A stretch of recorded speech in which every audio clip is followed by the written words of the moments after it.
guys, it's Mandy from MandyleePlays, and in this video, I'm going to give you my top 6 games of the year. 2020 has been horrible in so many different ways, but I found a lot of solace in the great games that came out during all this craziness. But before we start, I want to lay out some rules of my list.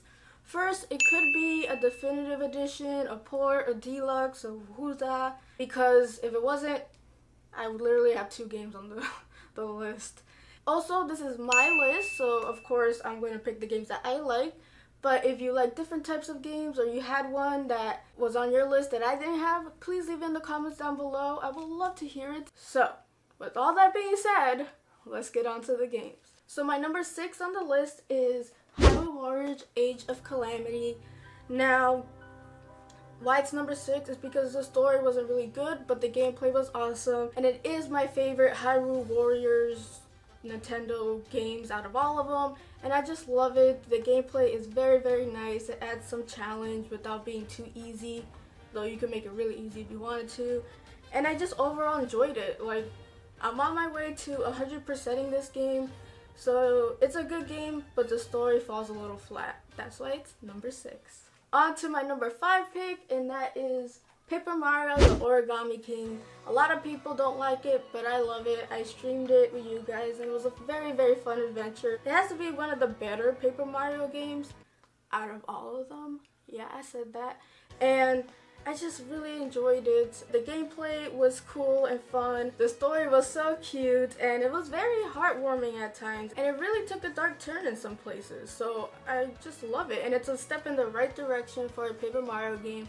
And I can't wait for the next one in the series. So this is why this is my number 5. Now on to number 4 on my list, and that is Pikmin 3 Deluxe.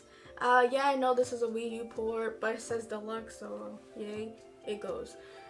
Anyways, this was my first Pikmin game, so it's pretty special to me, and I really love the whole concept of it. It's very weird and unique.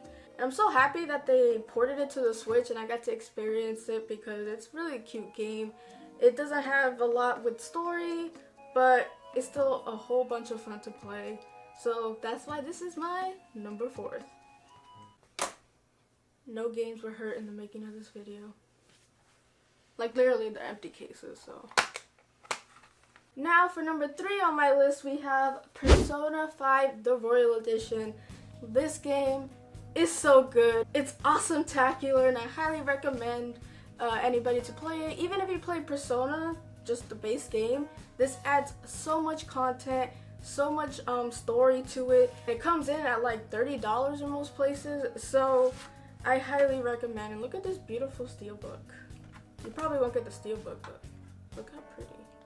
I didn't even mind that I was playing the same game as the other one up to some points, because there were so much differences and things added on, gameplay wise, character wise, that I ended up enjoying it way more than the base game. And this is the rare case where a re-release of a game is actually good. This one adds so much chunk to the game that it justifies buying it again and playing it again, in my opinion. Persona 5 The Royal comes in at number 3. So we are nearing the end. Now on to my second pick, and that is Xenoblade Chronicles Definitive Edition. Now this was originally a Wii game and a 3DS game. We don't talk about the 3DS game here.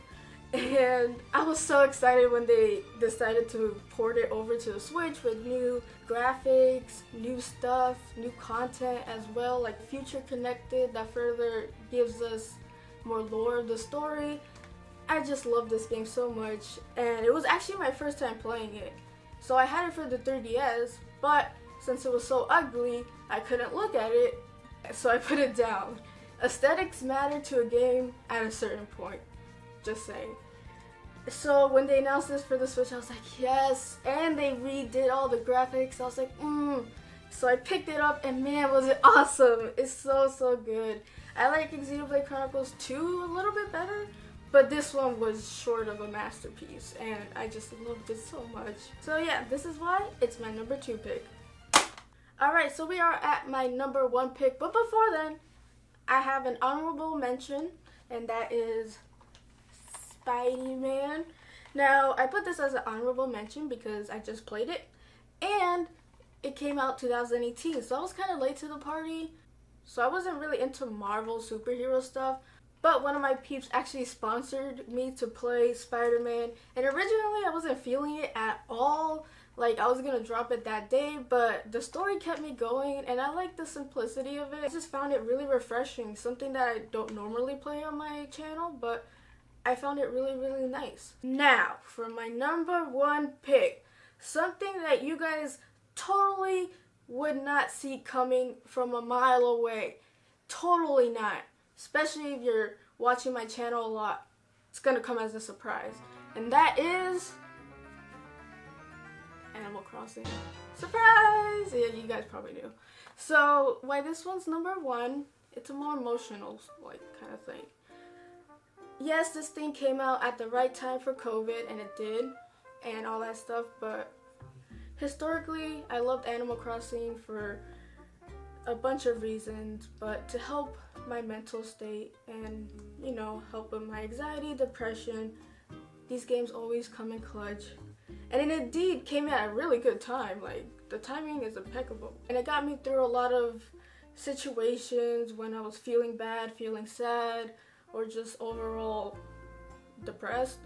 So, a game that could do that is number one to me.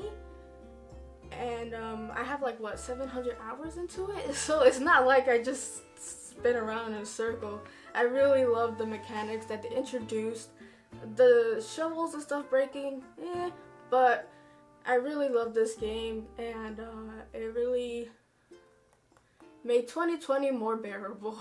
There should be a quote here that says, "It made 2020 more bearable," because it did for me. So yeah. And plus I got to stream with you guys and play with you guys and all that good stuff, so this game came in clutch. And that's why it's my number one. Alright, that was it for my top 6 games of the year. Tell me yours in the comments down below. I would love to hear them and see if we could just, you know, compare notes and stuff. If you like this video, please give me a like. I would appreciate it. And if you like my content, I would love to see more. And would love to see what's in the future, especially with the new year. Please hit that subscribe button and ring that bell to get notified when stuff drops. And with all that being said, you can find me on Twitter at MandyleePlays. Hope you guys have a beautiful rest of the day. And as always, play a good game. Peace, peace.